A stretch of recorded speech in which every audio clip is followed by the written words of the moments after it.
People who don't feel loved at home find the worst people to love outside of their home, and it turns out worse than your parents.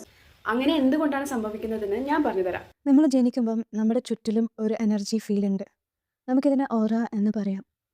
അപ്പോൾ നമ്മളൊരു അൺലവിങ് family അല്ലെങ്കിൽ ഭയങ്കര ടെൻഷനുള്ളൊരു ഫാമിലിയിലാണ് ജനിക്കുന്നതെങ്കിൽ അവിടെ സ്നേഹത്തിന് പകരം കൂടുതലും നമുക്ക് കിട്ടുന്നത് അവഗണനയോ അല്ലെങ്കിൽ പരിഹാസമോ അങ്ങനെ ചിലതൊക്കെ ആയിരിക്കാം. അപ്പോൾ നമ്മൾ പോലും അറിയാതെ അൺകോൺഷ്യസ്ലി നമ്മൾ നമ്മുടെ എനർജി ഫീൽഡിൽ നെഗറ്റീവ് ഇംപ്രിൻസ് ഉണ്ടാക്കും. അപ്പോൾ ഈ ഒരു നെഗറ്റീവ് എനർജി ഇംപ്രിൻസ് ഉണ്ടാകുമ്പോഴത്തേക്ക് വീണ്ടും വീണ്ടും അതേപോലെ തന്നെ എക്സ്പീരിയൻസസ് വരും. കാരണം ഈ നെഗറ്റീവ് എനർജി ഇംപ്രിൻസ് ഒരു വൈബ്രേഷണൽ മാഗ്നറ്റ് പോലെ അതേപോലത്തെ സെയിം എക്സ്പീരിയൻസസും സെയിം ആൾക്കാരും അവരുടെ മുഖം വ്യത്യാസമായിരിക്കാം, അവരുടെ രീതികൾ വ്യത്യാസമായിരിക്കാം, ബട്ട് ആ ഒരു എനർജി പാറ്റേൺ സെയിം ആയിരിക്കാം. അതേപോലത്തെ ആൾക്കാരെ വീണ്ടും വീണ്ടും അട്രാക്റ്റ് ചെയ്തുകൊണ്ടേയിരിക്കും. അപ്പോൾ ഈ ഒരു എനർജി ഇംപ്രിൻ്റ് ഹീലാകാതെ നമുക്ക് ഈ സിറ്റുവേഷൻസിന് മാറാൻ പറ്റില്ല.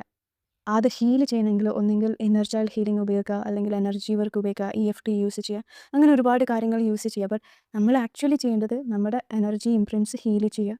അപ്പോൾ നമ്മുടെ ഓരവും ക്ലിയറായി തുടങ്ങും. ഓരോ ക്ലിയറായി കഴിഞ്ഞാൽ ഓരോ മൊത്തത്തിൽ ലവിങ് എനർജി റേഡിയേറ്റ് ചെയ്യും. അപ്പോൾ നമ്മുടെ ലൈഫിൽ വീണ്ടും ലവിങ് ആയിട്ടുള്ള ആൾക്കാരും വരും.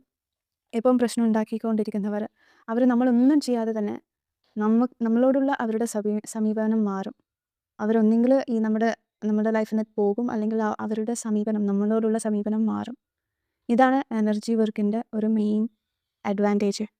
U just have to heal your self and the outer world automatically changes.